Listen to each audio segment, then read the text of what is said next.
the contract landscape for quarterbacks just took a big kick to the nutsack, at least for the team side of this perspective, right? Dak Prescott might have a crying face on the graphic, but the ball is really in his court. He wants his money. He said he's a gambling man, and then he corrected himself and said, not like that, but you know what I'm saying. I'm willing to gamble on myself. And so he's actually got the ball in his court. Per Adam Schefter just a few minutes ago, $60 million per year. Not the 55 that Trevor Lawrence just inked, making Trevor Lawrence tied with Joe Burrow for the highest paid quarterback in football. $55 million per year on a $275 million deal with $200 million guaranteed. $37 million just to sign his name. Today he gets $37 mil just for signing his name. Per Schefter, Dak is probably looking at a $58 to $60 million per year salary. And the ball is in his court. Will Jerry continue to watch the market creep up? Will the Niners continue to watch the market creep up? It's tied to Ayuk. This is all tied to Ayuk. This is all tied to Higgins. This is tied to CeeDee Lamb. Doesn't matter if it's out of position. It's all tied. It slightly moves. All the money moves up together. It's a spider web. It's a cobweb connected, all of it being pulled up together to some degree.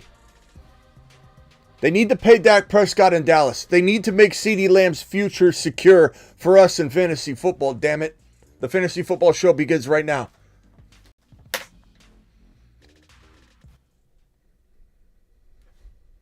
.com Studios. It's the Fantasy Football Show.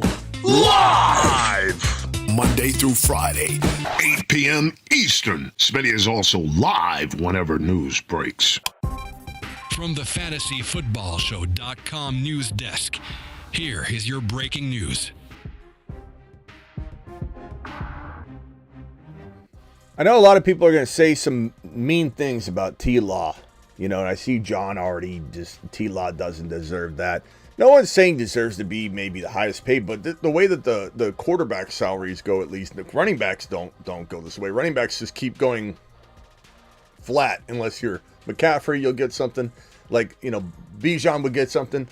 Quarterbacks, it's like number 5 or 6 has to go to the top so that the other quarterbacks could climb on their back like a ladder and then get above them. This is the Jaguars being proactive. And look, I'll say this. Law Dog Milk was spoiled last year. We were very big advocates of 2 quarterbacks as win-a-league players in the Superflex QB2 spot. You're in a Superflex, you have T-Law or you have Jordan Love. T-Law didn't play up to par. He wasn't as bad as you might remember it, right? Because our expectation was high and it got soured. But he's a good quarterback. He's developing. If anybody thinks he can't be a top 7 to 8 quarterback, I urge you to go back and watch film on him. I urge you to consider all the things that have been going on and happening. The fact that he got his growth kind of stunted in his first year, had to start over, learn new offenses. There's a lot of that kind of hampered his ability to mature quickly, and he's almost a year behind what you would imagine him to be because of that whole reset year coming out of his rookie year, getting a new staff, having to relearn everything. I like T-Law a lot. There are way worse quarterbacks you could have being your signal caller. This is as good as Goff. If the Lions can win with Goff, I guarantee you T-Law would go into Detroit and play just as well as Goff, if not better. This is their version, Jacksonville, of Goff. They must sign him and be proactive because the QB market is going to blow up even more. Brock Purdy's probably getting $60+ million a year. Does he deserve that? No, he doesn't deserve $60 million a year, but he'll get it because that will be the new benchmark, and then the other quarterbacks will pile on top. And in 2 calendar years from the signing of that Brock Purdy deal, he'll be the 6th or 7th highest paid quarterback in the league annually. But $60 million is probably the new benchmark. Dak is staring in the face. So this crying face right now is really him crying of joy because the ball's in his court. Dak could literally go out there, tear his ACL today, not play the entirety of the season, walk into next offseason, he'd be fine. No one's going to back off the Dak train. They know what he can do. And anybody that says Dak's a bad quarterback and blames Dak, he chokes, he's a choke artist. What about Lamar? What about Josh Allen? All these quarterbacks that continue to choke need support. It's not like Lamar is choking because he's bad. He's choking because he had no help. And he finally got help because now he got Derrick Henry to come in and take some pressure. He's not the focal point of a defense every single game, playoff game after playoff game in a row. How are you supposed to win several games in a row when you're the person that the defense is constantly trying to shut down? And if they have any success at all, the team's toast. You can shut down Lamb by shutting down Dak. There's no run game. It's not Dak's fault. Dak's a good quarterback. T-Law is also a good quarterback. Is he worthy of getting paid alongside cigar-smoking Joe Burrow? I would say no. One person might say, hey, Smitty, but Joe Burrow hasn't stayed healthy. Touche. Like, there's an argument to be made that this is the new top 5, 6, 7 quarterback dollar at $55 million a year annually. So it is what it is. As much as we want to say it's crazy, it's the new market. And the impact to Dak, I don't even know. I don't know if Jerry is further away from bringing him in or closer to saying, you know what, this is getting out of hand. I made a mistake. Let's adjust and adapt like Smitty says. Bring him in. $58 million. Call him up. Hey, Dak, you wanted 57 earlier. I get that T-Law just inked a 55. We'll give you 58. Just to say we messed up, bro. Come on in. Come on in. Come home, Dak. Come home, Dacky Poo. We need you here, pal. CeeDee Lamb needs you here, pal. Do it live. I think it's probably coming at some. I think we had a little bit of an interruption there on the connection. The Wi-Fi had a little choppiness. I'm sorry about that. Yeah, I don't know. Everybody hear me loud and clear now? I think we had a few moments of choppiness, but we should be good to go. $60 million a year. We'll find out if Dak gets that contract. If Dak does go elsewhere, it's going to be an absolute. Yeah, Jerry must have got into the network. Jerry said, let's go ahead and cut this feed. Let's cut this feed. This guy's running his mouth. Dak's going to go up in value. How long is it choppy? Jerry's like, hey, stop talking about this. Kind of like when someone says, Smitty, you should take this guy at the next pick on the phone line when I'm in the middle of a draft. Get lambed.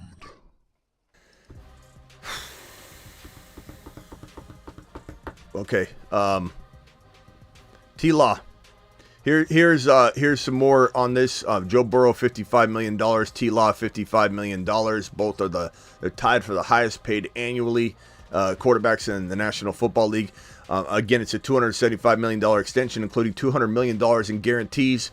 It is a fantastic deal. 37.5, I believe it is, to just ink his name to the paper. Alvin Kamara, this report here, the departure from Saints minicamp is contract related, which is wild. I mean, Ziggy, how old is Alvin Kamara? Alvin Kamara is 28 years old and was born on July 25th, 1995. July, so he's turning 29 here in July, and this man wants what, a 2-3 year extension? Might he get it? Maybe. You never know with these teams needing to, I don't know, solidify a certain amount of production for the evolution of their players and their quarterbacks and the way that their mindset works. I could see it. I could see them saying, no, you're 29 years old. Hell no. I could also see him doing something kind of ridiculous. I mean, Kamara's probably got, if there's any running back that has another half a year, 3/4 of a year of solid play, and he has some injuries and he misses time, but he piecemeals together. You supplement another player when he's out, right? He piecemeals together a top 12 or a 9 running back year, per start, plays 11 games. I mean, it would be his stature, smaller, receiving back. So I don't mind grabbing him and Miller and cuffing them together, but this is maybe opening the door to Kendre Miller's season, who is a mid-season monster, is he not? Look at Kendre Miller over here on the bottom of the screen. Kendre's season might be full effect. Let him cook! Let him cook! Let him cook! Let him cook.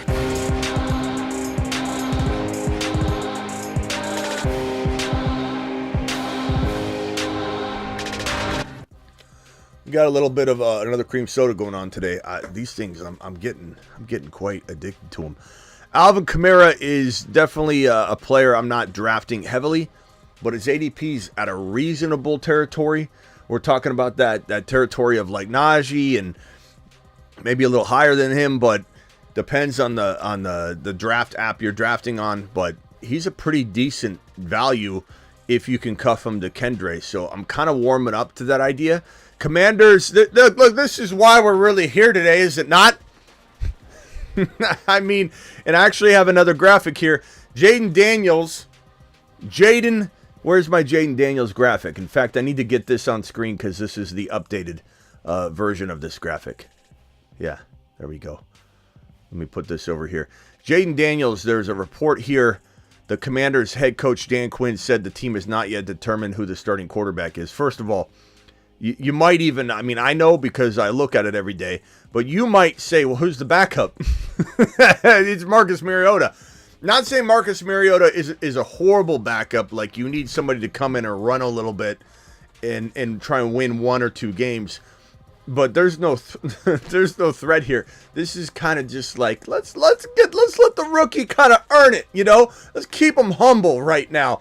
And there will be some reaction to this. There will be some reaction where people actually say, well, I guess he's not even the starter. How good could he be? And if there's even a small discount for JD5, we need to strike. We need to attack. We need to make sure that we're living large for the next handful of days before we hear something absolutely remarkable that everybody says, yeah, that report can't be right. There's just too much good happening. This kid's commanding everything. You watch a practice, it's him dominating everything he does, throwing as accurate as anybody you can find on a practice field right now. This is, and you can call in when the phone line's open if you disagree with me on this whole Caleb nonsense. Jaden Daniels is the best, most accurate, best pocket passer of this 2024 NFL draft class, and it's not even close. It's not even close. Mashed potatoes! Yeah, buddy. It's not even close.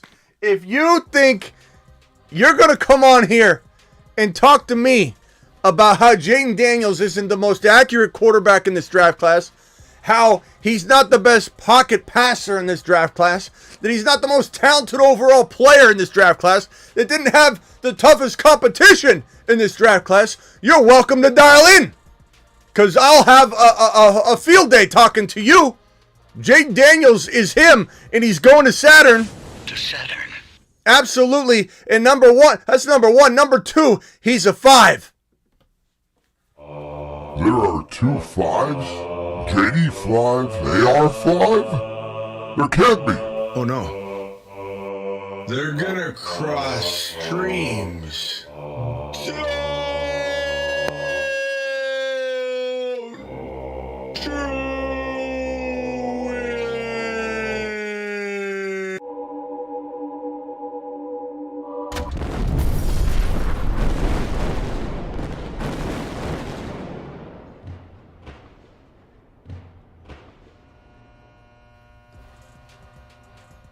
Let's cross streams.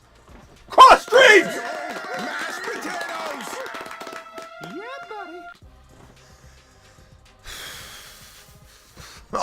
buddy. Some people are wild. They're just wild. Oh, Jaden Daniels, he's not the most accurate quarterback. Jaden Daniels, Smitty, did you just say, no. What? Did you just say, Smitty, that Jaden Daniels is the best pocket pass. He's a runner, Smitty. He's a runner. I can't wait. Somebody, please, somebody call in. That's right, Prime. As we always say on this channel, JD is AR5, AR5 is JD. Finkel is Einhorn, Einhorn is Finkel. No doubt about it. What else we got here? Cortland Sutton. I don't know. It might be a little out of line here by saying I don't really care about this piece of news. Cortland Sutton, when asked about whether he would report to Broncos training camp, he said, we'll see what happens. My answer is, I don't know. I don't really care. Is it something we need to know about? Probably not. Let's move on. Has anybody drafted Cortland Sutton? I know he's grabbed some touchdowns, but the raindrop touchdown maker, Russell Wilson himself, who can feed somebody, I don't know, how many yards did Cortland Sutton have in 2023? In the 2023 season, Cortland Sutton has 772 receiving yards for the Denver Broncos. Ziggy, how many touchdowns did Cortland Sutton have in 2023? This is the remarkable part. Cortland Sutton had 10 touchdowns there you in go. 2023. Ziggy off. Which was Ziggy off. You're not getting 710 unless it's a unique situation where raindrop Russell Wilson's cooking, in the kitchen and dropping these TDs in a weird way. 10 touchdowns. He's not getting that. Cortland Sutton. Is anybody drafting Cortland Sutton? I'm not drafting Cortland Sutton. I don't know that I can trust anything going on there. I'm not taking him. Somebody else can take that risk. There's so many other players to grab. Chargers head coach Jim Harbaugh said Gus Edwards, undisclosed, is on a really good track to be ready for training camp. I don't know why anybody even thinks this is going to work out. This is one of the most injury-prone running back rooms I've ever seen in my life. The all ACL plus the Achilles injury now to J.K. Dobbins that we've ever seen. There's only one running back to own. His name is Vidal. He's a rookie. He's the only running back I'm willing to draft. I don't think I'd draft another single Charger player, and that includes Herbert, unless I'm going Lab McConkey, and he's a value, but he's kind of going almost too high for my liking. I'm going nowhere near this offense. And Gus Bus, next piece of news. Saquon Barkley, after a thorough review of the Philadelphia Eagles signing of Saquon Barkley, the NFL today informed the club that the investigation did not discover sufficient evidence to support a finding that the anti-tampering policy was violated. Here we go. Here we go. Here we go. We're back, baby. We're back. So, everything's normal. Everything's par for the course. No pun intended with the golf club. We're doing it live. However, the Atlanta Falcons, where's that piece of news? Did I not drag it on the screen? They did, however, Atlanta Falcons did lose a 5th round pick and were fined, $250,000, I believe. I don't know where that piece of news is. Let me see if I can find it and put it up on the screen here. Falcons, where's that at? Barkley. I don't have it. Doesn't matter. Big deal. Slap on the wrist. You get your quarterback, you secure your QB room, you lose a 5th rounder, you get hit with a $250,000 fine, which would hurt someone like us, but not the actual team. This is a slap on the wrist. Not a big deal, but, we now know there's no loss of a 1st rounder or a 2nd rounder, so that's the good news. This is kind of not good news. Antonio Brown, those of you know, Antonio Brown him and I became fast friends. How did this relationship start? He used a clip from the show. He watched the show. I think he's watching right now. First of all, let me start off by saying this. AB, I forgive you. And if this was a big misunderstanding, please come back, okay? And let me know. I want to have you on the show. AB was watching the show, I guess on the regular. and he clipped something that I used and put it on his Twitter. And then we started communicating, and he started asking me things, and I was glad to help him. You know, he'd say, "Hey, is there a dead cap on this?" And I'd say, "Yeah." And then because he's reporting on a CT ESPN, and he's like, "Hey, is this true on the dead cap for this or whatever?" Or, "Hey, is it true that the team doesn't have any 2025 third rounders, whatever?" I look it up for him, and I just talk to him, and I said, "Hey, AB," and this is a true story. I'm not trolling here. I said, "Hey, AB, can you come on the show?" And he's like, "Yeah, when?" And I responded, "Here, just 5 minutes at any point at 8 p.m., 10:30 p.m. Eastern." And he goes, "You got budget?" And I thought, okay, here I thought we were friends, AB. And I said something similar to like, "Hey, not looking to pay guests. I just want to come on. We can promote your CT ESPN. We can promote you and get you to get a new following. People on my show actually really love you. We know you're up and coming in the news world." I was buttering him up a little bit. And his next reply was nothing but "AB blocked you." I did it. And it's not that I didn't have budget to give him necessarily, but this is not a Cameo purchase where I'm like, "Hey, can I buy a birthday wish to play on my show to make it look like I know Antonio Brown?" This is not how I operate the fantasy football show. In fact, maybe you pay me to come on my show. Did you ever think of that, AB? Did you ever think that you had a privilege in front of you to come on my show? I don't pay people to come on and pretend like I'm some big fancy show. We are a big fancy show. And you're going to block me over that? I thought we were friends, buddy. I still appreciate you, though, and I forgive you.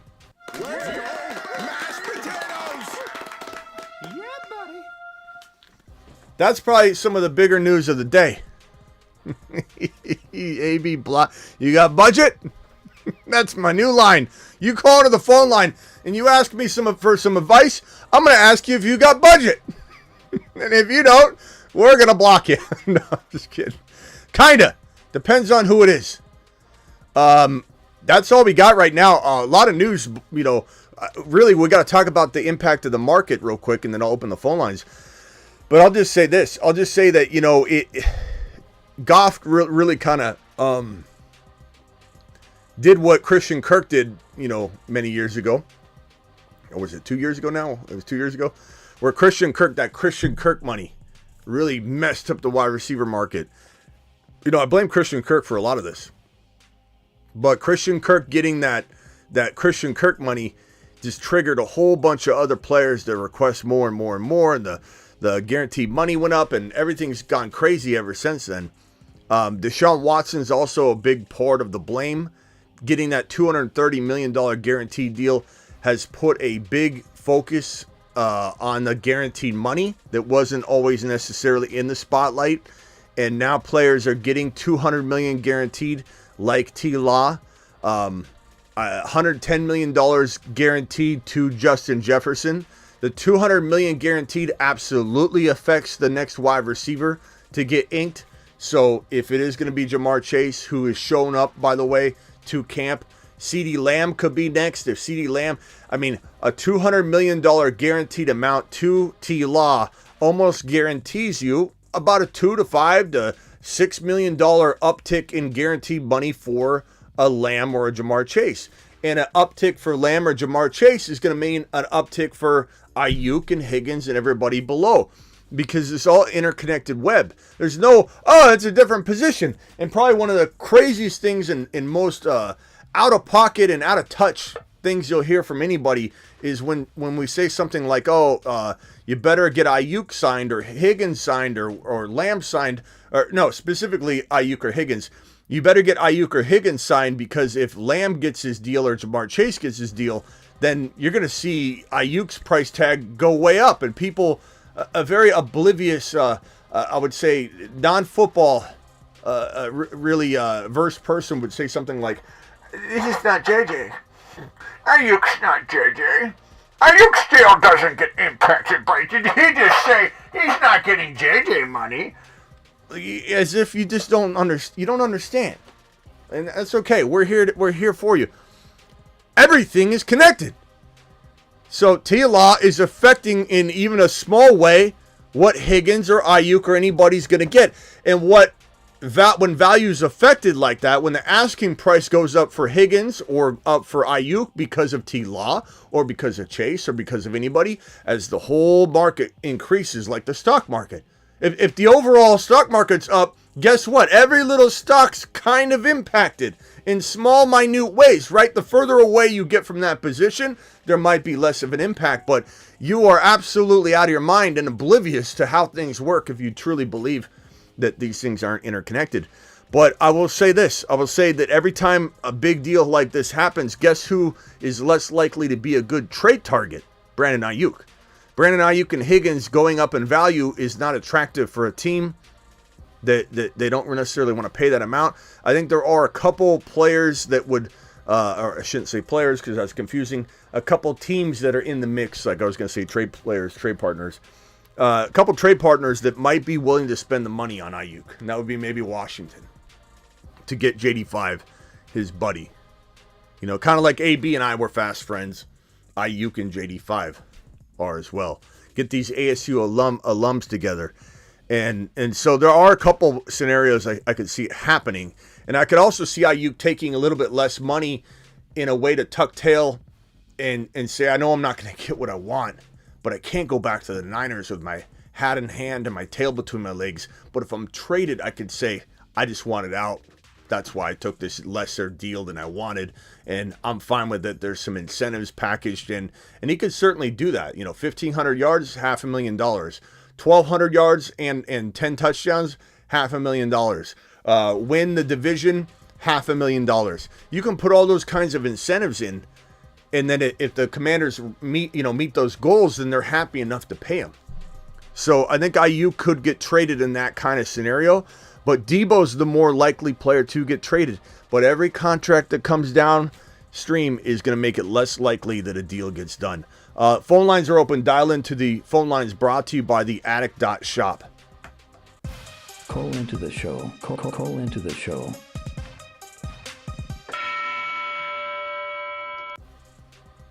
Man, I want to get AB on the show. I should have just paid him. I should, in retrospect, we could have done something. I could have done something creative, like, hey, look, I'm not going to pay you to come on my show, bro. You know, what is it? What kind of message does that send? Oh, is Smitty really getting guests? Is this show really good? Or is he buying cameos? Hey, happy birthday, Smitty. Cut that out. Cut the birthday part out. And then I play here's my interview with AB. Birthday, Smitty. Cut. Hi, how's it going? Let me answer 2 questions for you like a robot. Here's my cameo. That's not how we do it. But maybe I could have done something like, hey, any super chats that come through while you're on the line, we're going to send on over to CT ESPN. You know what I mean? I could have done something like that. Ayuk is getting AB'd by the Niners. It's true. I got Antonio Brown. Niners treating Ayuk like Smitty did AB. True. Or how AB treated Smitty. More so like that. Gift cards for a sandwich. I could have given him like a Subway gift card. I could have sent him to Six Flags maybe for a day. I could have done something. I would have given him a gift. I don't want to pay him to come on my show. I'd have given him a gift. I'd have given him a Starbucks card. That's true. I could have given him maybe an Amazon card. Hey, here, let me read the code off to you. Let me mute the microphone and I'll send it to you. Scratch the thing off, give you the code. You can go on Amazon and use the card. You could go get a AB jersey. You could go get a JD5 jersey. Mashed potatoes. Did I not have the phone lines open? I'm sorry, guys. Phone lines are open. Dial in. Call into the show. Call into the show.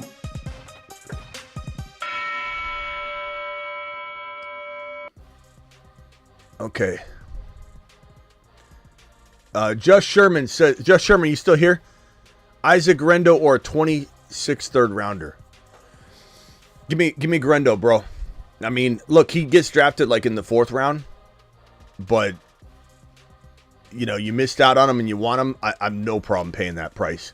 So please, Sherman, call in if you got another question and let me know if you're here and you heard my answer. Thank you for dropping that super chat.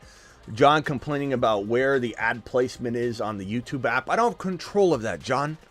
There's no way for me to change that. Travis, what's up? You're live. Hey, you could let AB in the Patreon Best Ball League. If you come for that. Yeah, I'd give him a spot. That's a good one. Little Trevor gonna talk, you know. Yeah, that's a real good idea. Let me He's get got free this. time. He's not playing football anymore. Yeah. Whole lot of spot. We got a whole lot of spots. Whole lot of money. I mean, he's got a whole lot of money. What's he need some budget for in order to come on the show? That part I don't He's understand. bankrupt. Yeah, no, I know he doesn't really probably have a whole lot of money, but I don't know, AB. Well, I forgive him, I but think he I'm a really little does, but I'm a little pissed off, you know, because here I am answering all of his questions and thinking, you know, that, you know, maybe this is he seemed really mellow. Like he didn't seem like, you know, the version of himself that he puts out there. And then all of a sudden, blocked. Now I kind of know what it feels like, huh? You know, when somebody comes in talking shiat to me and they get blocked or something, I got a little taste of what that wall feels like. But that's it. I'm not that upset about it. It's not like he did anything for my life. Not to mention, this opinion might change if he comes on the show. But, you know, CTESPN hadn't hit on everything lately. So we're a little bit unsure as to what direction that company's going, but you know, I do applaud his ingenuity and his ability to market himself. he did technically consult you about the Herbert situation, so He did. you know, could be a back and forth thing there. He did, and the reason we started talking is because he clipped my video, and the first thing he said to me was, "Hey, love the show," and I was like, "Oh, that's awesome." I was like, "That's awesome, AB." Hey, AB, and then we talked a little bit, and then it went from there. Yeah, what can you do? Maybe he'll come back. Maybe. What else you got? What do you think about all this news right here? So I was gonna, maybe you covered it. I was kind of in and out in the beginning.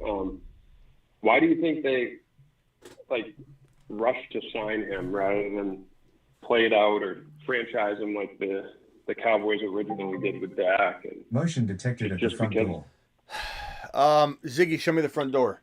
I think the reason they did it was, and this is what even Schefter said on his breakdown, Okay. was that they're trying to just trying to get ahead of it. You know, the fact that they're making an Okay. assessment like Dallas probably should be making about Dak, that we are not able to go in a different direction. This is the best player around and available. Who was in front of my Ziggy off? What other options do they have? And the bottom line is, I Right. think as much as we're mad at T-Law for failing us in a lot of ways, I think he's still a very good prospect. He's still a very good quarterback. I do too. I call him a prospect because I don't think he's even remotely where he needs to be.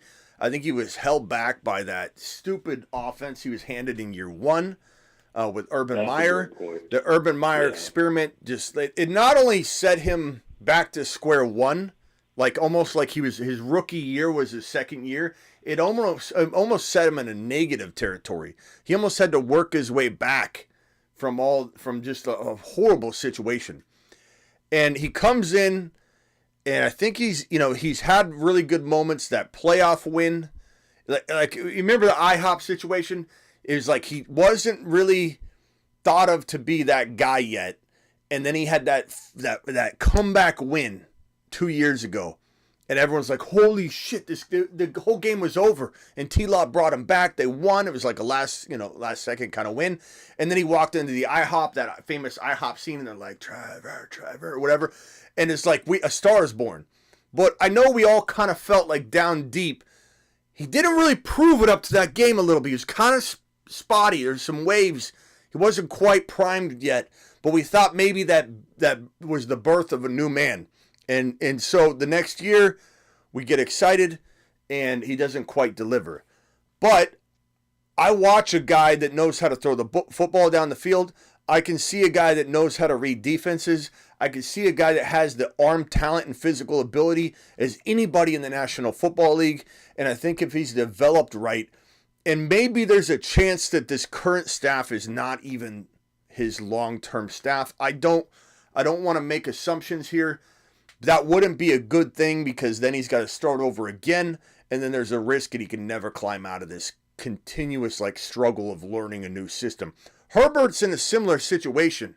If you think about it, Herbert and T. Law, Herbert may have better stats. Herbert's got the fastest quarterback to X number of categories. I get it. Herbert's got a really good stat line to look at, but he doesn't have the track record other than those statistical categories. He still very much feels like Trevor Lawrence. Anybody out there that says that Herbert, we feel like we've gotten the most out of Herbert and Herbert's delivered is lying to themselves. Herbert's delivered from statistical categorical perspectives, but he is absolutely in the same boat as T. Law. They're both two underdeveloped quarterbacks that have had horrible situations that have not fully allowed them to mature to form, and they're both capable of doing it. I hope that in the case of T. Law, I don't know that I don't think Herbert's going to fail, but I don't think Herbert's enabled. I think as my example is, Herbert is a vehicle that can go 220 miles per hour, and you're asking Herbert to get on a racetrack and race other 200-mile-an-hour race cars, and you're putting a governor on his gas pedal and ability to accelerate to where his car can only go 150 miles an hour. You're asking him to go race a 220-mile-per-hour race with other 220-mile-per-hour race cars, and you're going to only let him drive 150 miles per hour. That's the most he can drive. That is Justin Herbert in this Harbaugh offense. You can take it or leave it. That's my opinion. It's my show. That's my view. I think T. Law may or may not be in that same situation. I don't really know. I know there's talent on this team. Jaguars are capable of winning. We'll see what happens, but he deserves the money in some respects if you're talking about this being QB5 money 2 years from now. That's the way the QB market is. Yeah. What do you do if you lose him? Well, that's the thing, too. They don't have a better option. And another good point you had made was last year they had that weird schedule where I'm looking at it right now, starting in week 4. So week 4 and week 5, they were in London. They came home, had a regular week. Then they went Thursday night game. Then they have 10 days off. Then they have a bye. So from week 4 to week 9, they had one normal week in there. So it's just an odd schedule too. So it's hard to get on a roll as a team in a rhythm. So it's had some odd things go on too that weren't his fault. Yeah, definitely. This is a big year though, big year for him because that's the risk of the contract is that if he falls flat on his face this year, which I don't think he'll do, but if he does, then they're in trouble. Yeah, you don't want to have a Russell Wilson or a Deshaun Watson feel to your quarterback contract, which certainly could happen. But yeah, I think there's an ability for the Jaguars to get more out of T. Law than the Chargers will get out of Herbert, unfortunately. Now, a Charger fan will not admit that. They will not admit that. And I'm not saying it's a guarantee, but yeah, I just think Herbert is held back. There's just no way around it. There's just no way around it. Not to mention, the way Harbaugh talks, the way he makes decisions. I mean, I'm not saying he can't coach. He can coach, obviously, but these team decisions are wild. There's just no explaining them. You can't tell me he's making the team better. If he, and that doesn't even have to do with Joe Alt or McConkey. You can keep those decisions and then tell me that he's making the team better by not going after RBs in the free agency or NFL draft, by getting rid of Keenan Allen for a ham sandwich and blaming it on him not wanting to take a pay cut after he had one of the best years of his career. One of the best years of his career. You want a penny pinch on that guy? You want a penny pinch on Keenan Allen? I don't think Keenan Allen had a lot of time left, but good God. What? Yeah, I was. If you wanted to, you could have just, gave him a little bump up, and you either, extend him or you just let him walk at the end of the year. Like he only had 1 year left, and you Yeah, it's take not like your you got anything quarterback's favorite weapon away from him. It's not like you got anything from him. We got the Bruce on the line. What's up, Brucey? Hey, Bruce. Hey, Smitty, what do you think this does for a Brock Purdy type deal? I think that that's going to obviously depend. And by the way, just for anybody wondering, it was a 4th round pick, 110th overall. 110th. Who did the Bears get at 110? Travis, look that up if you can. Yeah, I'm looking it up. Yep. Yeah, I think Brock Purdy, if he has, everything depends on how he does. If he has a baller year, let's say he replicates what he did last year, and they go to an NFC Championship game and they lose even, I think Brock Purdy gets $60 million a year. And it doesn't mean that he's the best quarterback in the NFL. It's just the quarterback market is a ladder of sorts where you climb on the back of the other QB, and they climb all the way up, and boom. You said pick 110, was it? 110, I believe. They could have traded So it. they traded to the Patriots, and the Patriots took Javon Baker. Okay, and then what did they get with that pick? I'll have to find that too. I'll find out. I'll get back to you.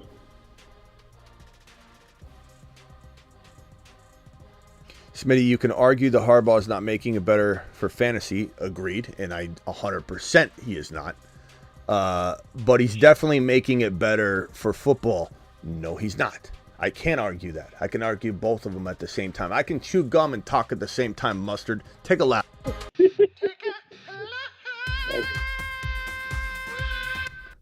You can argue it's better in fantasy, but the team's definitely better. Getting rid of Keenan Allen, Mike Williams, Austin Eckler, not bringing in Derrick Henry, bringing in Gus Bus, who's not even healthy. J.K. Dobbins not even healthy. Definitely making this team better. Drafting a offensive lineman we got to now move across to the other side because he can't even play his own position. We're definitely smashing the hell. We're playing good football. This is a much better team. What are you talking about, bro? I'm not saying he still won't coach well. I'm not saying that. I'm saying I question it. I don't feel anybody else is questioning it. I'm sorry. Go ahead, Travis. Did you find it? Yeah. So they traded pick 37 and 110 to New England for 34 and 137. New England took Polk and Javon Baker, and that was a pick they traded up to get McConkey, and then they took a cornerback too. So they traded up. Yeah. It's tough to even measure it at this point, but I would just say yeah. like you Polk can't. and Baker, McConkey. I mean, I like McConkey. You could still could have probably drafted McConkey. I like McConkey, but they definitely could have. Could have gone. Not to mention there's so many wide receivers in this. I mean, when Ricky Pearsall was taken, that was high, but there were so many other players available. Like I would argue that Burton, you could have just drafted Burton, who the Bengals drafted, and you would have been fine if for whatever reason McConkey didn't fall. There were other players that I absolutely loved. This wide receiver classes. Yeah, A.D. Mitchell fell, continued to fall. There's you could have Keenan Allen and A.D. Mitchell. Yep. Yeah. Corley, Burton, Roman Wilson, Jalen McMillan, Luke McCaffrey, Troy Franklin, all those guys fell down the list. Bruce, what do you got, bro? You're live. So we're talking about the chart. What do you think Mike Williams is going to do with Aaron Rodgers as his quarterback? I think that's good. Mike Williams is not even healthy, bro. The bigger question is what's Malachi Corley going to do as the Jets' number 2 wide receiver with Aaron Rodgers under center? Mike Williams is like a good look. I like the Mike Williams move. I really kind of do. Yeah, I do too. I just think that it's a win-win. Like, it's a win-win. If he doesn't play, big deal. He gets hurt, big deal. But when he's on the field, we know he's a big body receiver that can go get a 50-50 ball very, very, very, very well. And he'll keep the defense occupied to the point where if he is on the field, Garrett Wilson's going to be more open more often. Now, if he gets injured, Malachi Corley's there to save the day. You got Breece Hall catching footballs. You're fine. Like, you got an awesome arsenal of talent. It does not hurt to have Mike Williams there. But is Mike Williams a player that anybody can count on? 100% no. I don't even think I'd draft him in fantasy. I'd rather have Burton. I'd rather have McMillan. I'd rather have Javon Baker. I'd rather have every single one of those guys that you can get near the tail end of your draft. I'm not going near Mike Williams. He could be good for 2 or 3 games. At one point, people think, oh, he's back, Mike Williams, and then he gets hurt. Or I'm not counting on it. I don't care about him. But if he shows up, great. It's like having an extra bee in the hive. You're gonna get a little more honey, get a little more work done. But if one bee falls out, you're not gonna really care. He's just one little worker bee. Yeah, I was wondering because I didn't know, like, if he stayed healthy, how much work he would have took away from like a Garrett Wilson. Let's just say target wise. Or you think like it ain't gonna bother Garrett? I think you gotta ask yourself, what does Aaron Rodgers do better than anybody? He laser locks onto a wide receiver, and Garrett Wilson's his guy. So I'm not worried about Garrett Wilson at all, bro. He's going to get so many targets. Their rapport is to the moon. We just need Garrett Wilson and A-Rod to stay healthy, and we're looking at a top 5 wide receiver in Garrett Wilson. I don't think anybody has any effect on that at all. I think everybody else lives in Breece Hall and Garrett Wilson's world. The divide of workload outside of that is whatever's left over spills out to the other people. But I don't think anybody's affecting Breece Hall's usage. Number one, Breece Hall is such a big-time playmaker. If Garrett Wilson and Mike Williams are stretching the field and doing a lot of work, guess how many 8-man fronts Breece Hall is facing? None. Guess how much room he has to navigate on a screen pass that Aaron Rodgers made so famously amazing with Aaron Jones over and over and over again. Just dump it off in the flat to Breece Hall. And now Breece Hall has a 28-yard run instead of a 12-yard, reception, turn and run. This is just, in my opinion, efficiency goes up if the offense is effective. If we got a lot of people doing their job, then it's effective, and this offense is living in the red zone. And I don't know, Breece Hall, to me, he might be one of the most improved players in the league next year in certain aspects of his game, because he was running back number 2 with almost no goal line work at all. And I'm not saying Braylon Allen won't take a big chunk of those like 1 and 2 yard runs. He probably will. But maybe Breece Hall finally lives near the red zone enough that he's going to get those carries on the 5 and the 4 and the 7 and the 10 that he never had an opportunity to get in 2023. And so what could his stat line look like this year? If he was running back 2 overall last year without any goal line work really at all, I just can't imagine what he looks like with that between the 20 and the red zone touches, between the 20 and even the 5. It's like you put Braylon Allen in at the 4 and 5 yard line and say, oh, we're for sure. You want Breece Hall in there. Not to mention, if you're really smart, and I don't know how I feel about Robert Saleh, to be honest. I think, because Aaron Rodgers runs the team, I think you put Breece Hall and Braylon Allen in there at the same time. You find out how to do that. That's probably going to be an amazing opportunity, because you could start getting teams to fear Braylon Allen a little bit, and then you could have all kinds of, amazing shuffle pass plays where you fake the handoff to Braylon Allen and you just, Aaron Rodgers does some sort of unorthodox shuffle launch straight into Breece Hall's hands at the line of scrimmage, and he slips right in for an untouched touchdown. I think Breece Hall is going to the moon. I can't wait to see it. I think Garrett Wilson's going to the moon. I think Aaron Rodgers in this unexcused absence is definitely lowering his value and affecting a little bit some of the ADPs of some guys. I don't know how much, but I imagine Garrett Wilson, there's a little bit of a hesitation for a few people, that are on the clock and they're like, Aaron Rodgers is in there. The feeling I get from last year's PTSD with that, I'm going to go ahead and avoid him. I'll be very curious to see if Garrett Wilson and Breece Hall drop even a smidge from this Aaron Rodgers missing minicamp the rest of the way. And to be fair, I'm a very honest person. I think I'm very unbiased. I know some of you think I'm very biased, but I think what you don't understand is that I'm very, very passionate about my opinions, and you might feel like, okay, he won't, example, the way I talk about Marvin Harrison Jr., he's my number one wide receiver in Dynasty, and you'll probably say, well, he's a Cardinal fan. But just because things line up a certain way doesn't mean that it's going to be untrue. It just might be convenient that I'm a Cardinal fan.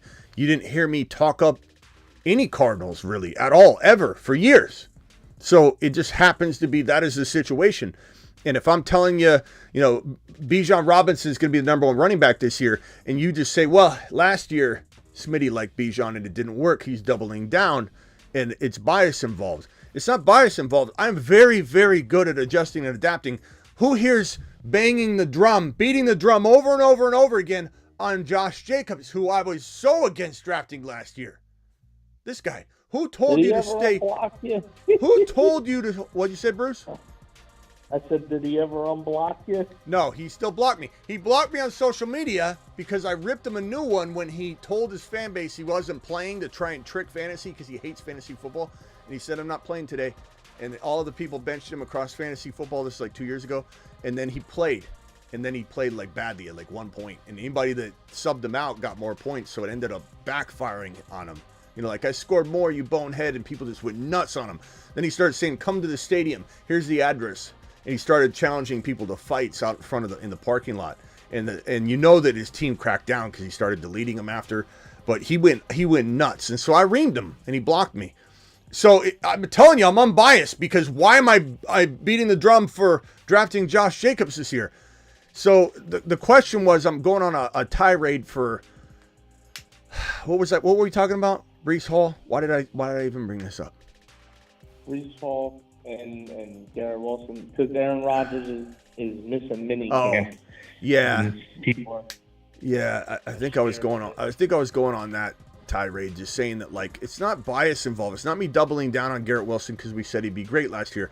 I truly believe that had we not had the Aaron Rodgers injury, which impacted Hall, which impacted Garrett Wilson, had we not had Arthur Smith, which impacted Bijan, we would have had such a remarkable year from that top-down prediction standpoint that we did good. We did good.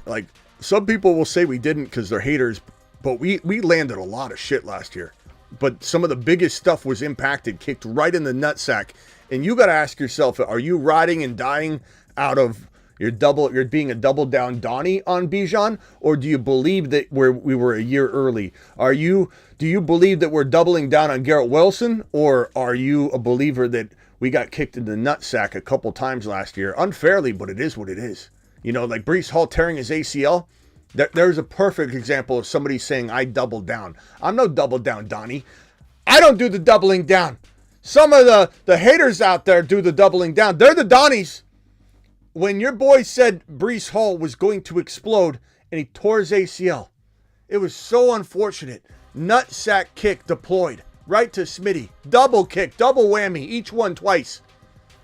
And you could have said Smitty, and a lot of people did, I'll wait until 2025. This is his first year back from an ACL. Even you say avoid ACL tears. I don't say avoid ACL tears. I say avoid certain ACL tears. It's all in what you hear. It's all in the news. It's all in the facts that are in front of you. And Breece Hall had a different narrative.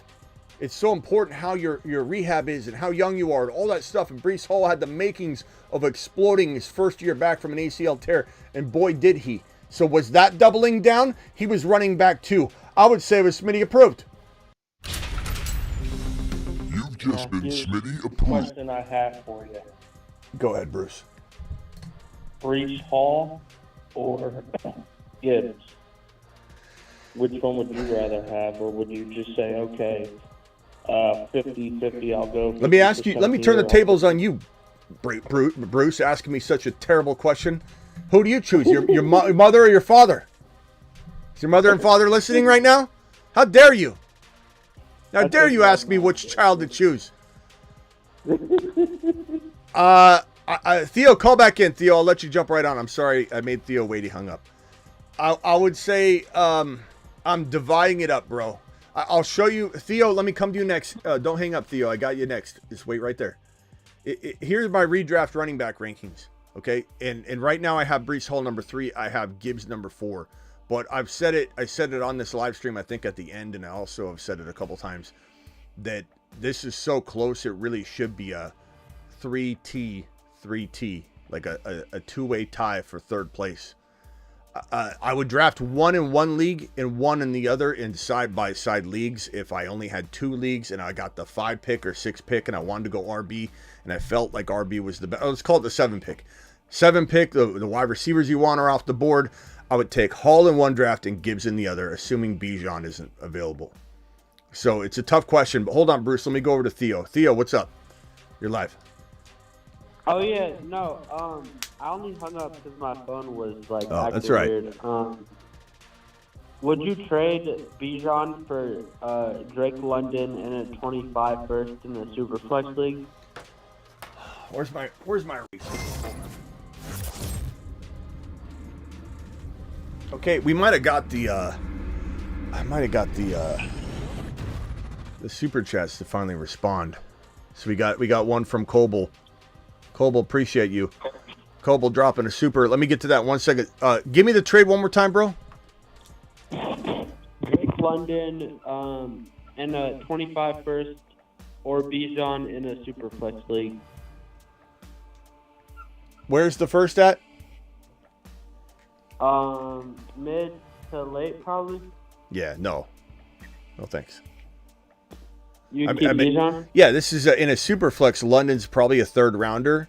Bijan's probably a 1-2 turn capable player. You could say he's a 1st rounder if you wanted to, but super flex will be loaded with. I would say he's a 1st rounder. I would say bottom of round 1.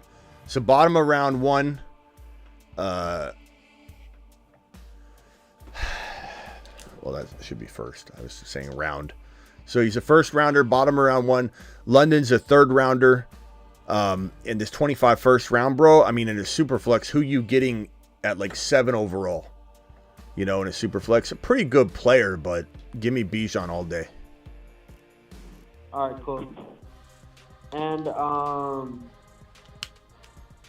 actually, that's all I have. Okay, mute yourself real quickly. I'll come back to you. Bruce, did you have another question? Yeah, since we're, I said the 3A or 3, the ties of the 3, which one which Achan or Williams? Kyron? Like, So same thing here. I'll pull up my board. You can see that I definitely have them not tied, but I almost want to have them tied. So you can see that I have Kyron 5 and Achan 6. But bro, we broke down the other day on the show, Travis and I got to clip that and put it back up. What show was that, Travis, that I did that breakdown? That was a graveyard shift. I know that. Damn it, I forget which one. Oh, was it the running back one we did? Was it Dynasty? Or was it Dynasty? I think. Was it mine? We did the. Okay. When we did the rankings. I'll go looking for it, but we broke it down, Bruce, and it was crazy. Cobble, I see your other one. I'm going to come for you right now. We said that if he had 10 to 11 carries a game, what was the touchdown amount we gave him? 12? Yeah, first we did 15, and then we lowered it to 10 after the fact. But we did 15 at first. Yeah, so we said 15 touchdowns. If he had 15 touchdowns, but stayed at a 10 or 11, you found it? Yeah. Okay, send me that, if you can send me that link or whatever. 10 to 11 carries, 15 touchdowns. I think we said about 450 yards. What was the reception total that we said? Let me see if I can actually get. I want to say we said something about like 60 to 65 or 62 receptions, which this is not crazy. This is not a crazy prediction. The only thing that's maybe high is his 15 touchdowns, right? But he had, what do you have? What did Achane have last year? 11? Let's see, 10. Was it 10? Let me see Achane. I got Achane's. In 2020, he had 11 touchdowns. So, kind of thinking he gets a lot more work. He's going to have more than 11 touchdowns. But we broke this down very conservatively, minus the touchdowns. And these numbers, getting 10 to 11 carries, I gave him a 5.9 yard per carry average instead of his 7.8. I was very conservative. 450 yards is nothing receiving. 60 receptions is nothing. This is the only big number, and he had 11 last year. These numbers right here on 10 to 11 carries would have put him second place over Christian McCaffrey, or under Christian McCaffrey last year. And if we lowered this 15 amount down to 10 touchdowns, one less than last year, 10 to 11 carries a game, only 5.9 yards per carry, 450 receptions, about 60 or 450 receiving yards, 60 receptions, that would have still put him at number 5 overall for RBs. So when we did that, Rashad White. You what? Yeah, tied with Rashad White. We did that, and it blew my mind. And I said to myself, what are we doing? What are we doing? Is he really running back? Is he not like a top 3 to 5 running back instead of putting him at number 6? So I don't know. I almost like him sometimes, some days over Kyren, and some days I just because I know I'm going to cuff Kyren and Corum, I like it a little bit better. But you can cuff the hell out of the Miami Dolphin running crew. I'd almost say this, Bruce. The deciding factor is if you had Kyren and Corum versus just Achane, give me Kyren and Corum. If you had Achane and Wright and even Mostert, and you can cuff all 3 very easily. They're very cheap. I like that over just Corum. If you got it cuffed up the wazoo on both sides, tied. And my favorite drafts are when I own both of them. They have the same bye weeks. So you got to be careful with that, but I don't even care because bye weeks are arbitrary, bro. You lose one big week and maybe even win it. You win it, you're even bigger, a bigger hero. But you may lose 1 week, but you don't bleed out the rest of the year. You have these 2 monsters all year long. So I could care less about the bye week, but my favorite teams are where they have Kyren and Achane on the same team. It's a great question, Bruce. I do have I sent you that. Okay, thank you. Hold on, Bruce. Let me get Cobal's super chats out of the way. Cobal says, adjust and adapt. Details lead to varied results. Thank you, Coble. Appreciate you. Jonathan Coble says, shall we test the gifted membership notifications? I think we got it going. I think we did. Let's see. Gifted. Yeah, try it. Let's see if it works. I think I fixed it. I'm hoping I did. We'll find out. If not, I got another potential solution to try that's completely out of the box, different than this one. Go ahead, Bruce. I heard now, this is just from me being on a Vikings fan site and all that, but I heard that Darnold is really liking Jordan Addison this year. So what is your opinion on him? Like he's like really high on him.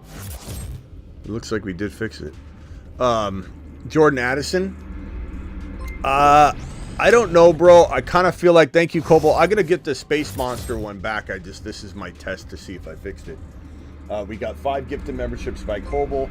Kenobi got one. Double R got one. E111 got one. N Master got one. Soap got one. And let's see here. Philip gifted 1 membership to Big Dog Mac.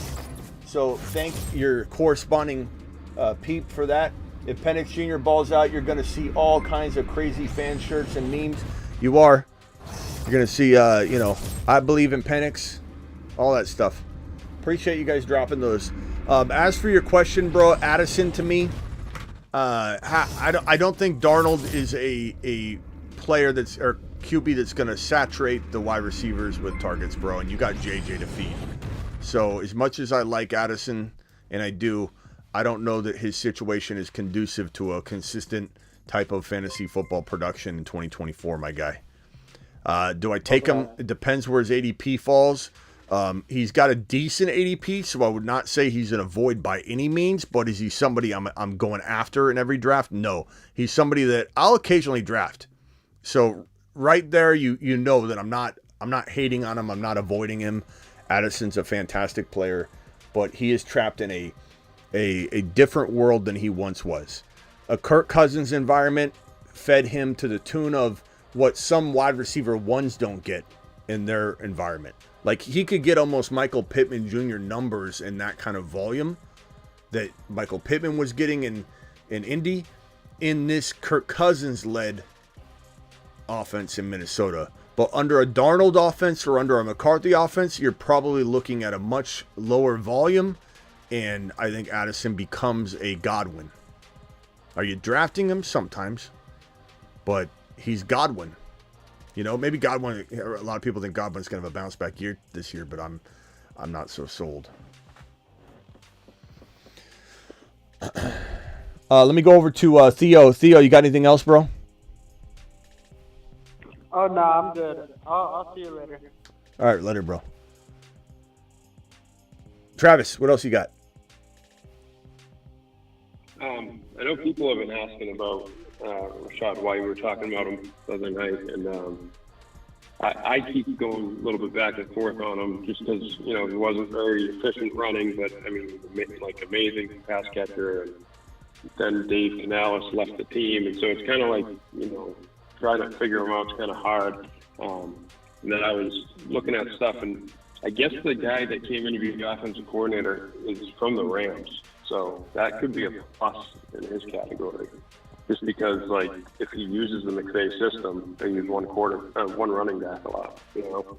So maybe he won't be as quick to put Bucky Irving in there. Yeah, it's possible, for sure. So, I mean, I like Rashad White a lot. He has a ton of upside. He's a, you know, really, he's an ASU guy. You know, there's a lot of ASU guys that have come out as of late. I know JD5 didn't do his damage at ASU, but JD5, Brandon Ayuk, Rashad White. So there's definitely some upside with Rashad White this coming season. And his ADP is sometimes reasonable, sometimes it's not. I think if you're drafting him in a good territory, then hell yeah. You know, I'm all for a wait on a running back too, and you get Rashad White, that works. Or 0 RB and you get back into the running back game a little earlier than you thought you would, and he's sitting there and he becomes that kind of staple for your RB room when you went heavy wide receiver, quarterback, or whatever. I'm fine with it. Yeah. I've had a couple of drafts where I've grabbed like him as my first running back, and then I'll grab like a Zamir White or Ramondre as my number 2. Yeah. And then build off of that. And then I actually feel pretty good about that room, you know. Yeah, I mean, catches so many passes. Now, if we're talking non-PPR, which I don't know very many people that play non-PPR anymore, you should really upgrade it because content's not built for it anymore. What? Isaac K is like the biggest Isaac K from the chat is like the biggest non-PPR guy in the world. Yeah. Loves it. Look, I was too, so I can't blame you, Isaac, but there's just... I used to be. You got to adapt to it because the content's no longer there for it. So, like, everything you hear, you got to adjust in your mind. You're playing 0.5 or it's better to go to 0.5. 0.5 is what underdog's at. 0.5 is right in the middle. It's a happy medium. Doesn't change anything for you. It doesn't change anything for me. It's right in the middle. Really, my rankings don't go anywhere on 0.5 from non-PPR and from PPR. It's right smack in the middle. Cap is live from Florida. What is up, Cap?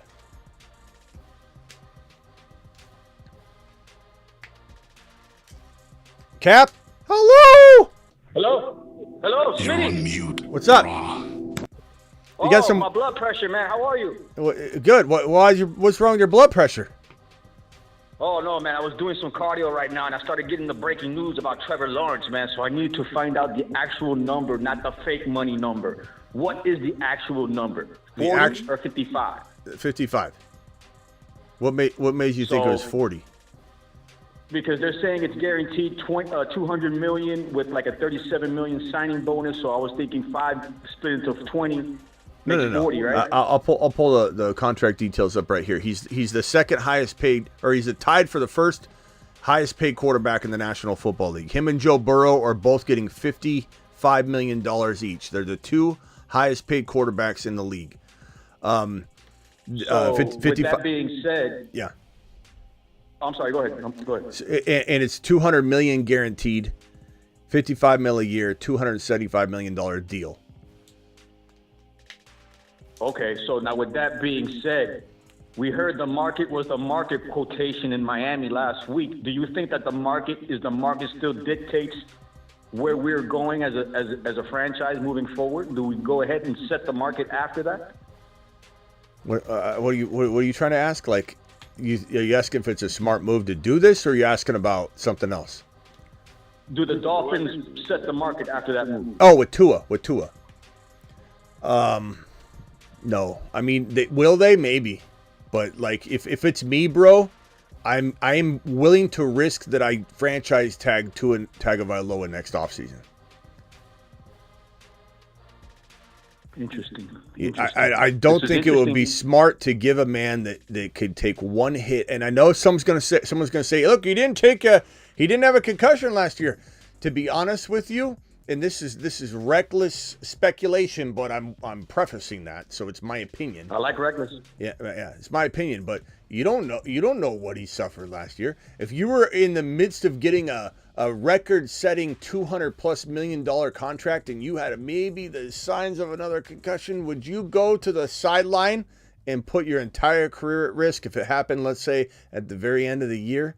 I'm just saying we don't know what's really going on, and all I do know is concussions are a dangerous thing, and this guy is, in my opinion, a huge risk, not only for the concussions, but we just need to see him go out there and do it again. He's also dropped a lot of weight. I want to see how he plays at that weight. I want to see if he gets hurt at that weight. And then coming into next offseason, if he's as good as you hope he is, you'll just have to overpay. But it's smarter to overpay next offseason with an unknown player that has a lot of question marks than to pay Danny Dimes money to Danny Dimes, to pay Russell Wilson money to Russell Wilson, to pay Deshaun Watson $230 million guaranteed, and it's Deshaun Watson. Like, Tua Tagovailoa has more of a lean toward maybe being a mistake at that money than to be a hero at that money. I'm not saying he can't prove me wrong, and I hope he does. And I think he deserves the money just for being sent out onto the field when he was concussed that one game. And everyone knew he was concussed, but Mike McDaniel, if I would have known he was concussed, I would have sent him back out. The whole world knew he was concussed. He locked up on the field. His arms were locked up like this. And he started like shaking. And then when they got him up, he's falling down. And then he sent him back on the field. He deserves the money. The NFL should be paying him the money. But that doesn't mean, so I'm rooting for him. I'm not anti-Tua. But I'm not paying Tua $55 million a year and giving him $275 million, 200 plus guaranteed, when I don't know what the hell I'm looking at.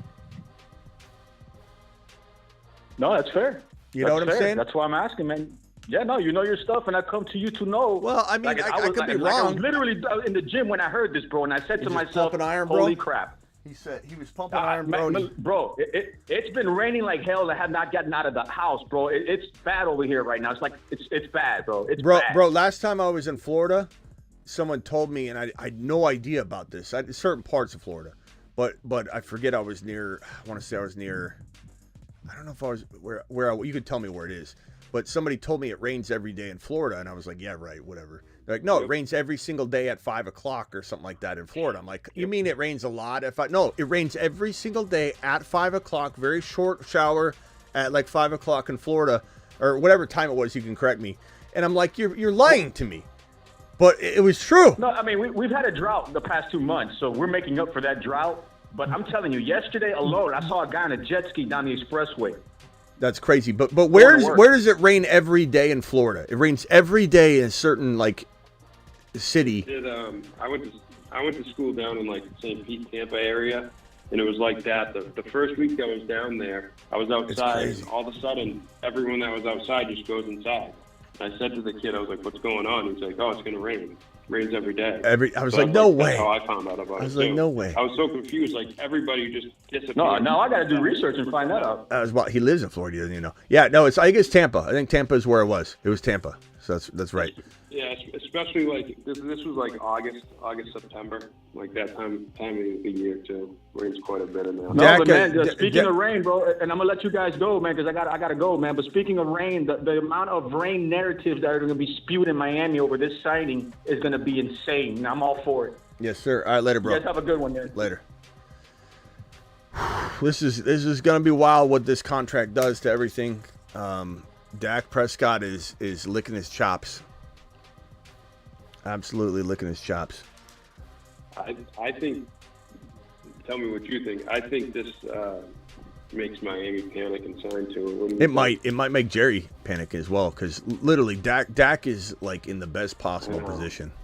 He's in the best. Yeah. The graphic is I don't want to say misleading, but the graphic is that he wants his bag. He's kind of tired of dealing with it. Who wants to dance around this? He doesn't want to go play the year out without his money, so he is kind of waiting. He wants to be respected. The reason he's crying is because his team doesn't want to give him the money, and that's kind of sad. But he is absolutely in the best position he could be in. He's getting the bag no matter what. He could literally tear his ACL today, not play a single down until like the final week or so, come back and get $60 million a year next year from the Raiders, $60 million a year from this team or that team. Dak is absolutely just licking his chops right now. Hey, Smitty. Yeah. What do you think this does for when you draft a quarterback? We can barely hear you, Bruce. What are you doing to your phone? Oh, there you are. What do you think that does when you draft a quarterback? Like, how high would that make their pay raise now that they keep signing higher and higher draft-wise? You mean like in the NFL draft-wise? Yeah. Yeah, like if I was draft. I mean, it doesn't change. QBs go in the first. You mean a fantasy? Well, no, in the NFL draft, as in, like, let's say I drafted, I'll say Vikings. I'm a Vikings fan. J.J. McCarthy. Now, next year, do you think they raise their value because they're getting higher money? I mean, I think everything is case by case in terms of the talent pool as well. Like, think about, like, I had somebody in my comments the other day that said that when they're talking about the Cowboys needing to draft one of these running. If you guys could all put on mute, it might be Bruce's phone, but put yourself on mute, or Steve. If I added Steve and I hear some reverb, but please mute if you're not talking. I would say. So someone in my comments said when I talked about the Dallas Cowboys or the Chargers should have taken a running back in the second or third round. They should have made sure they brought in like a Braylon Allen. Braylon Allen should be on the Dallas Cowboys. And somebody said something like, so you think it's smart to draft a running back in the second or third round, laughing my rear off. And I just thought to myself, were you not around last year when Gibbs and Bijan went in the top 15? Like, what are you talking about?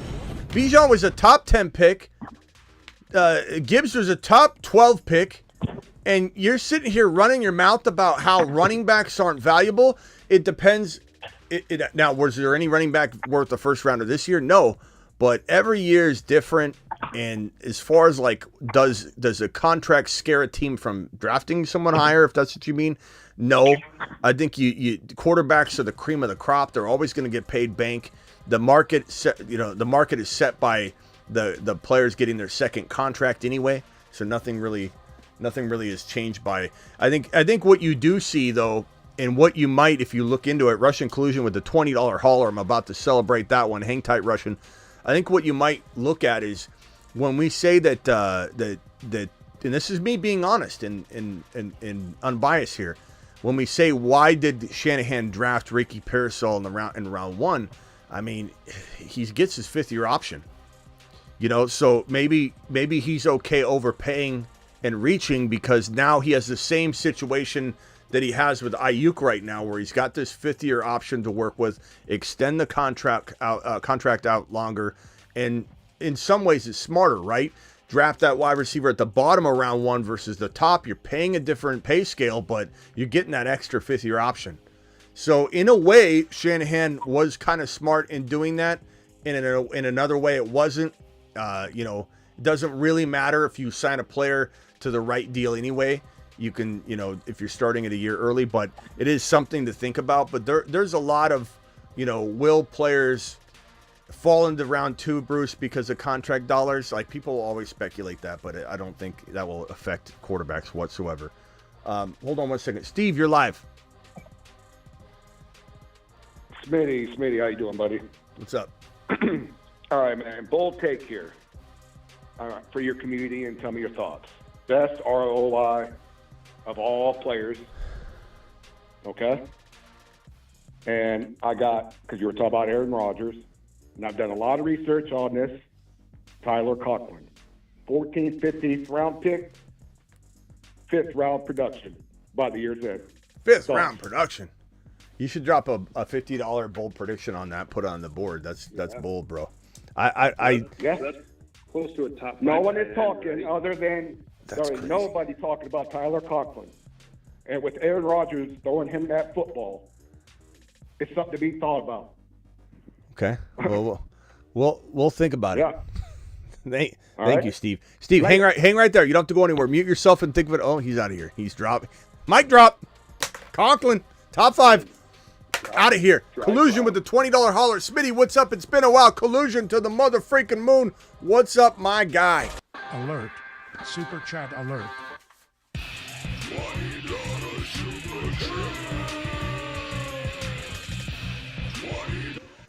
Collusion, I appreciate you dropping that 20 watt on screen. It has been a while. I'm glad you're back. Thank you for dropping the 20 spot. Good to see your face. Good to see your avatar. Thank you. What's up, Travis? What were you saying? Conklin, huh? I was just saying that was like a drive-by take right there. Yeah. Almost so bold it was troll-like. It was like, Conklin, top 5, boom, and then he's out there just getting a good chuckle. So a 5th round value, that would mean he's like a top 5 tight end. Yeah. Well, that's what he said, top 5 tight end, I think. Or no, he said 5th round. Okay. Or did he? I don't know. I don't even know. Yeah. It happens so fast, bro. He was saying, he said whatever his ADP was. I think he said 15th round, take him in or something, and by the end of the year, he'll return 5th round value. Conklin. Like, hey, I will say that he could be a value, but I think he went a little too far. You never know. $5 holler from Isaac. How would you order Monty, Kamara, Aaron Jones, and Joe Mixon this year? Have PPR thoughts on Kyren Williams this year? You know my thoughts on Kyren Williams, bro. Is that Kyren, or is there another K Williams he's referencing? But anyway, thoughts on ordering Kamara, Aaron Jones, and Joe Mixon and Monty. Man. I'm going to put Aaron Jones last. He's an old dog. I don't know that he's going to stay healthy. I'm going to put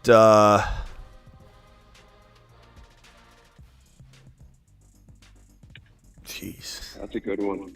Probably Monty next. I'm going upward. So last place, Aaron Jones. Second to last place, I'll put Monty. I like Monty. He's steady, but he's not going to win a league. I'll probably put Joe Mixon next, second to the top, just because I think Joe Mixon has a good opportunity, and maybe you get a lot out of him for a half a year, and then you start seeing him decline, because we saw physical decline. His situation could remedy that for a little while, but not for a whole 17 weeks, in my opinion. And I worry about injury. And then so I'm going to put Kamara at the top, and the same thing goes for him. He's 29, but we talked about it earlier. You can cuff Kendra to him, and if you don't have the cuff, I guess, any way you look at it, you're going to have somebody missing time out of this crew probably. Monty might be the safest one to maybe, but he keeps getting hurt too, but I don't know. He might be the safest one to get you 10 touchdowns. I just don't know if the yards will all be there. And as for Kyren Williams, how do I like Kyren Williams? the Saturn Men. One small step for man, Oh, one no. I know giant. what it is. What? It's not Kyron. It's KW3, Kenneth Walker. Oh, okay, yeah, that makes sense. That's why I was saying I don't know if that can't be right. I was looking at it, KW3. trying to figure it out. Yeah, I was like K Will. It's like, is that an I or is that okay? Yeah, that's a Kenneth Walker III. I don't know. How do we feel about it? Let me hit this little graphic and see if we get any sort of vibes. Kenneth Skywalker.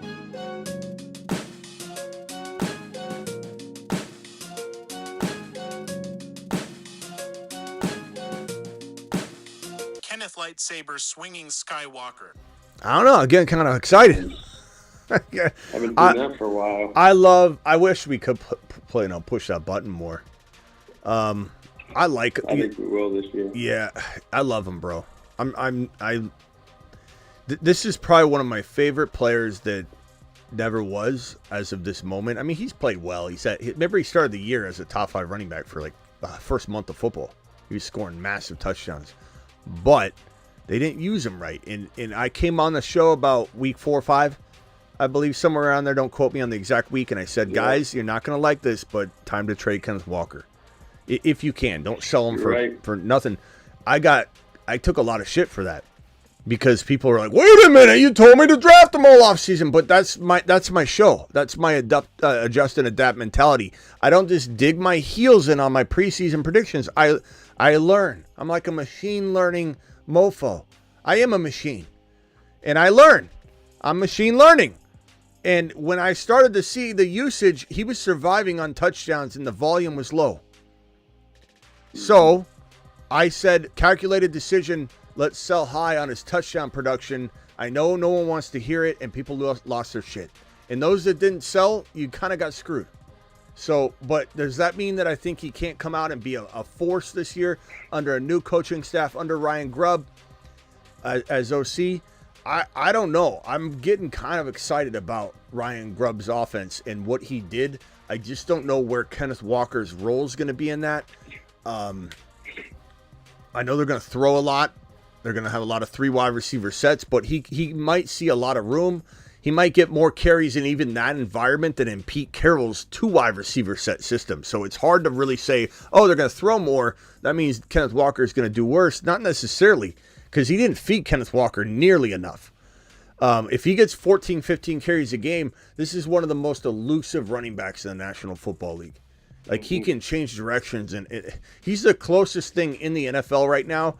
I'm not saying he's Barry Sanders, but to that Barry Sanders style of stop and go in another, like literally running at 80%, and before one step is completed, he can going 80% to a 90% speed on 1 foot. He can stop in the air almost on that 1 foot and go the other direction. Like, it's just an unbelievable ability to change, stop on a dime and go in another direction. His center of balance, his ability to keep his pad level low and roll people off. Like, there's nobody in the league that can run 80 to 90% and literally in one step stop and then go the other direction. Like, watch the film on him. You'll be like, yeah, that is really, his jump cuts, everything's amazing.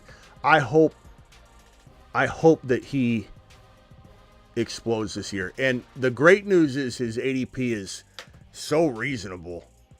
There's no way you shouldn't be taking some stabs at Kenneth Walker and Charbonnet as a cuff and doing that live. And we got the cuff board right here. Sometimes I look at this cuff board and I'm like, why do I have them so low?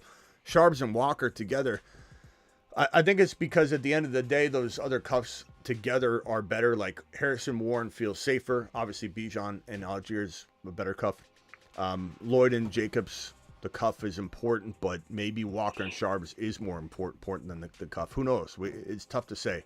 He's right in that range with Mixon, Kamara, Montgomery, and Jones. They're all in a row in terms of ADP.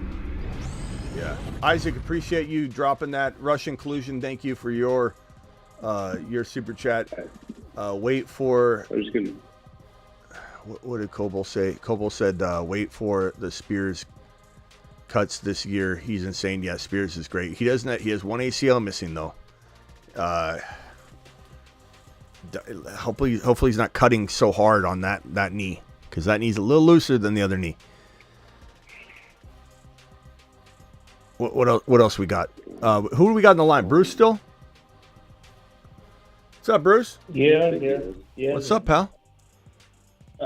Jasmine Smith and Nikba, because I don't know how to pronounce his name. Jasmine. DK Metcalf. Jasmine Smith and Jigba. Jackson? DK. Speaking of the Seahawks. He's okay. The news report that we had yesterday was that he got injured, and he was getting looked at, but then the report was updated after we had ended the live stream. I thought about going live on it, but it was such a nothing burger anyway. Like, we didn't know what in the hell was going on. But reporters that JSN left practice Wednesday, but then it was also reported that the injury was not considered to be serious at all. So don't worry about JSN. As far as his fantasy value, I really like JSN this year. I think it's important to note that this new offense is different. It's not like with Pete Carroll. It's not like you are hoping that as a third wide receiver, he's going to get some work and he's going to be neglected, but you're hoping for like a breakout, game or something here or there. This is a offense under Ryan Grubb that's going to do a lot of 3 wide receiver sets, and the third wide receiver might be the most valuable wide receiver at times. So I think this is not only very different in terms of like the personnel, but the fact that they'll use JSN differently, and he could have a really big year. Not to mention Lockett may not be the number 2 wide receiver all year. It may happen very quickly. It may take half a year. Maybe he squeaks out and is the number 2 wide receiver there. But DK is also, I don't want to call him injury prone at all. I'm just saying he's also a big body that I could see missing a game or two, and JSN gets some love there. I just think there's opportunity for JSN to have like 1,000-yard, 8-touchdown season, 1,000-yard, 7-touchdown season, and where you're getting him at 80 receptions, 10, 90, and 7. That's like your floor, probably. I don't know that his ceiling's super high, but like his floor and ceiling are close, and that's a good value for like your wide receiver 3-4. I think I'm probably higher than most people on DK Metcalf and Kenneth Walker this year, and I still think JSN is going to take that number 2 spot from Lockett, or as a number 2 option. I know they run 3 wide receiver options, but I think he definitely takes that step up this year. Sick Nasty, thanks for being here. Says can't wait to see Kyler and MHJ. MHJ and Kyler is gonna be fun, man. I'm gonna be so pumped. All right, got my Cardinal helmet here that Perp sent me. It's under a pile of underdog shirts that I'm giving away. I would rip it away. Guys, don't forget, I'm gonna have a graphic up for this and a nice little presentation for it here this week. But I'll be at Circa Hotel and Casino, specifically Stadium Swim, on June 28 and June 29. That's not this Friday. This is how many weeks? Is that 2 weeks away? So Friday, June 28 and 29. This would be Saturday. I'll be at Circa Hotel and Casino Stadium Swim. And I'll be doing a live stream all Saturday long. But I'll also be doing my 8 p.m. / 5 p.m. show. 5 p.m. Vegas time. 8 p.m. Eastern. My normal Friday show will be in a cabana. They're setting me up. They take care of me. They're absolutely amazing there. And I'll be live all Saturday. And then hopefully, I heard a rumor that the Conor McGregor fight is maybe like hinging on happening or not happening. And I'm like, damn it. Because my plan is for us all to hang out after on Saturday and watch the Conor McGregor fight. So I'm hoping that doesn't get canceled. But at least it'll still be fun to watch the fights that do happen. But Friday, June 28 and June 29, Stadium Swim, Circa, I'll be there. Anybody's in Vegas, let me know. Make sure you attend. And if you wanted to show up Friday, you can do that. I'll probably have a lot less people there on Friday during that show. Denny came on Friday. King Wasabi was there. We had a couple people there for that Friday show. I imagine we'll have a lot more because I have more time to promote it, but I'd love to see as many people as possible there.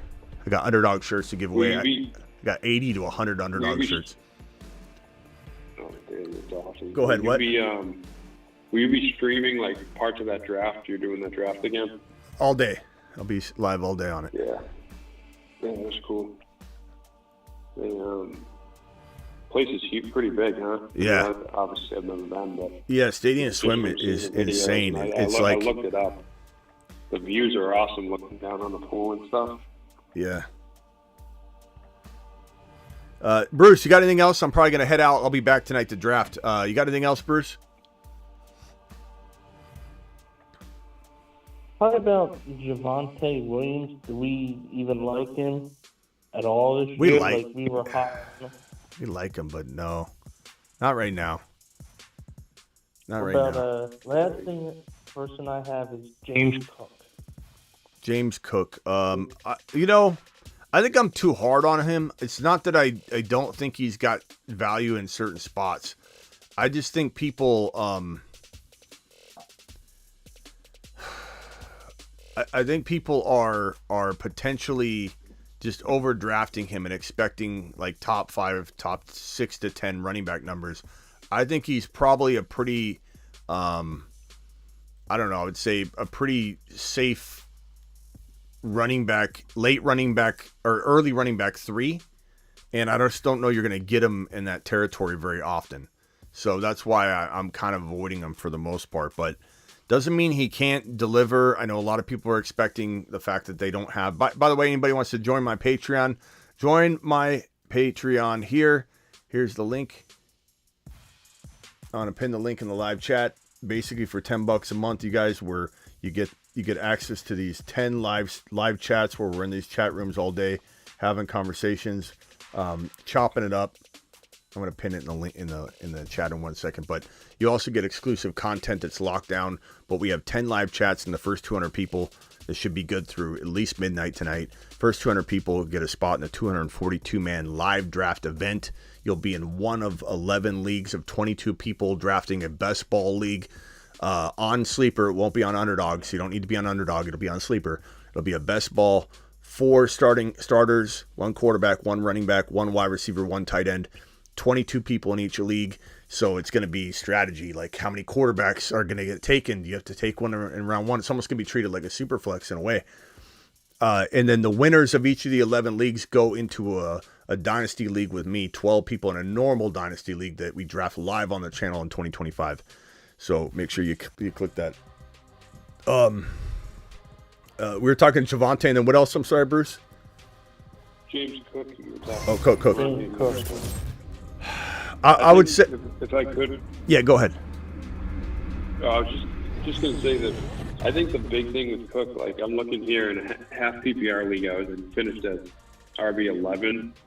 I think him being able to do that again or take a step up, it's going to hinge on him scoring more touchdowns. He only had 2 rushing touchdowns, which is tough in that offense, and him catching the ball at least as much as he did or more, which maybe he will because with the new offensive coordinator, they might throw a little more, but it's those 2 things because I'm not sure I see him having more rushing yards than last year. He had 1,100 rushing yards, which is, pretty good for the style they play in. Yeah, and here's Ray Davis is there now. And here, a lot of people have foggy memories. We got Coble, DeBolt, and Calvin Krim dropping super chats galore here.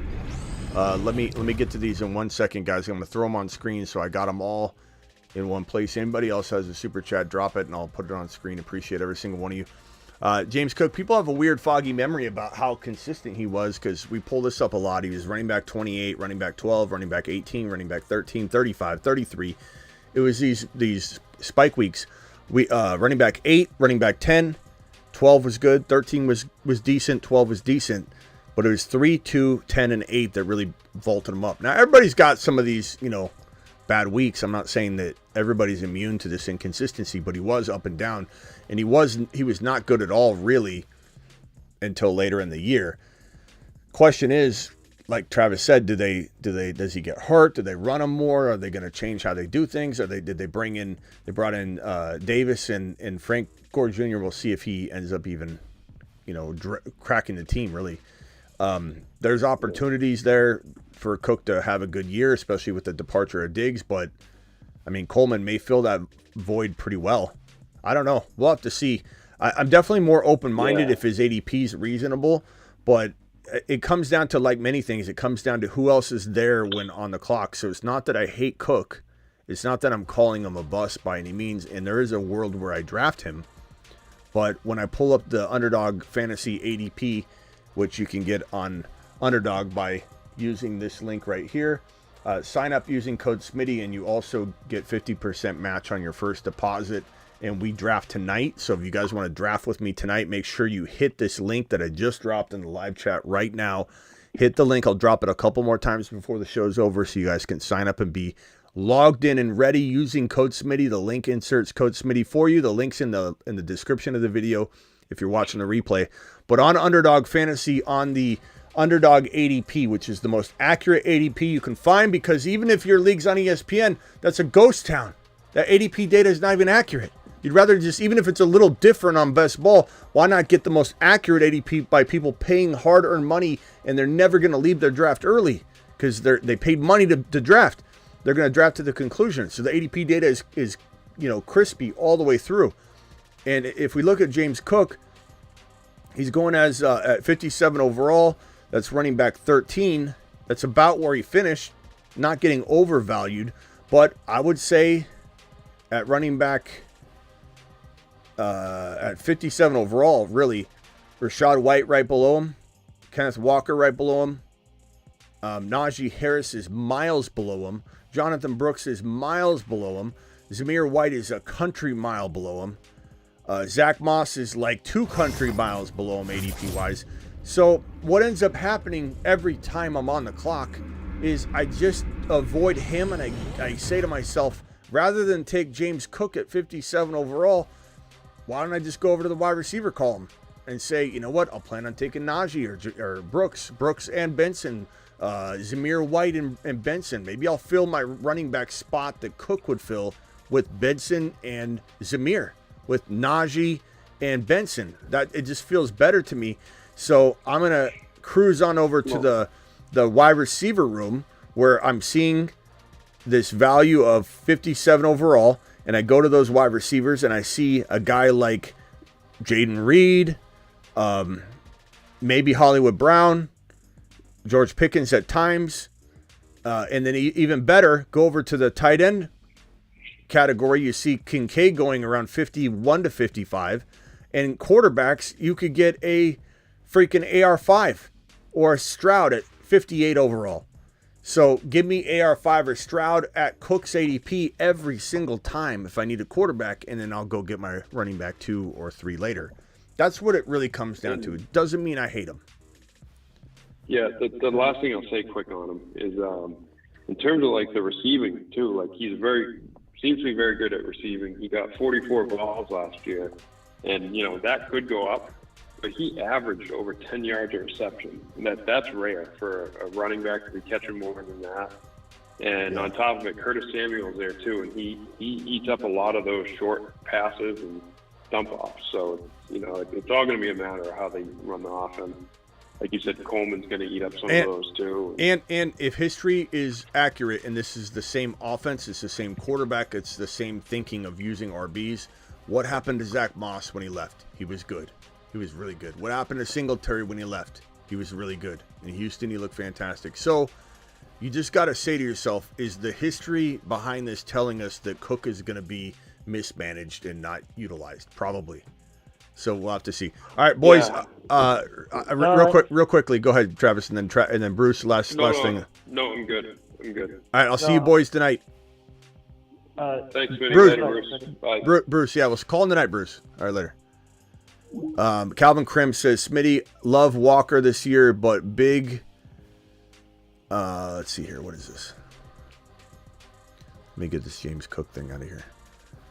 Okay, I love Walker, but this year, but big reason is I'm not buying is Charbonnet hype. He's a solid compliment at best. Walker has top 10 potential. I would say, big reason I'm not buying the Sharp hype. Okay, gotcha. I was reading that wrong. So you're not buying the Sharp hype. Big Walker fan this year.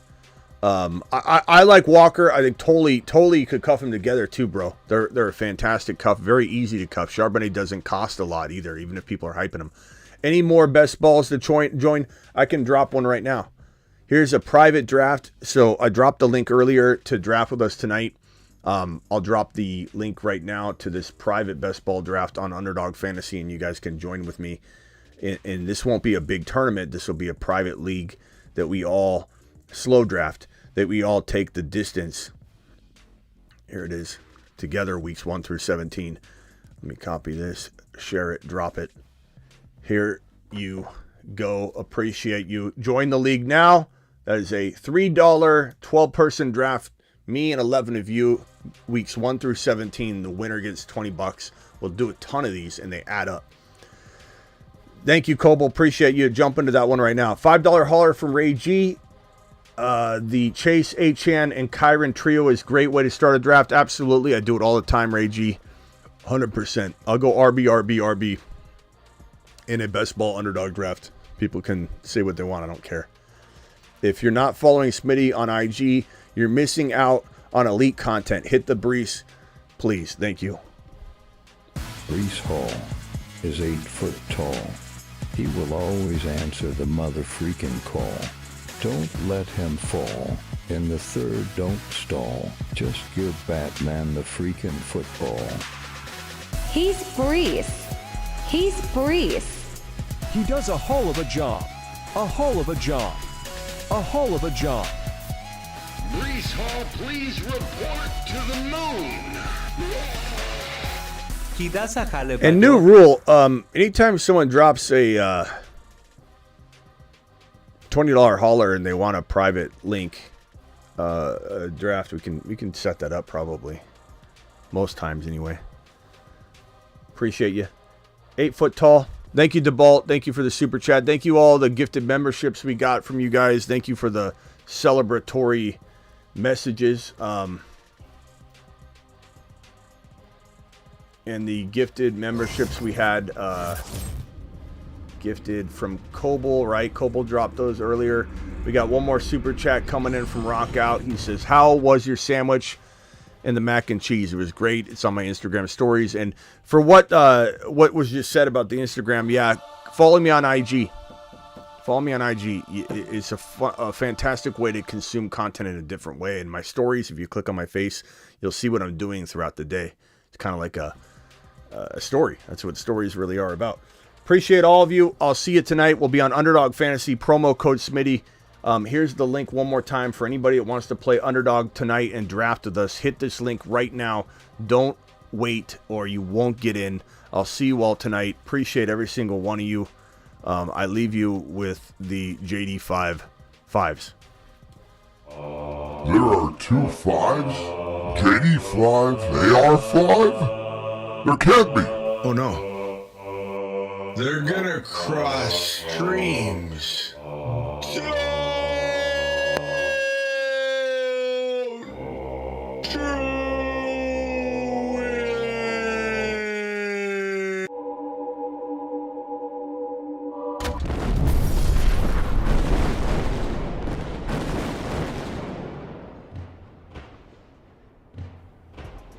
Live Monday through Friday, 8 p.m. Eastern. Live when big news breaks and live most graveyard shifts. I'll see you tonight for a graveyard draft. Here's the link one more time to get in. Hit that link. Do it live. See you all tonight. Appreciate all the super chat support. You guys all rock. Thank you, mods. See you on Patreon. That link for Patreon is pinned in the live chat. Join Patreon. $10 a month gets you 10 live chats, exclusive content, and you get into the first 200 people will get into a private league. We draft live on a Saturday, maybe Saturday and Sunday, because it's going to be a long draft marathon. See you all later. Click that link on Patreon. Get in. Cancel anytime. Go try it. $10. It's like a cup of coffee.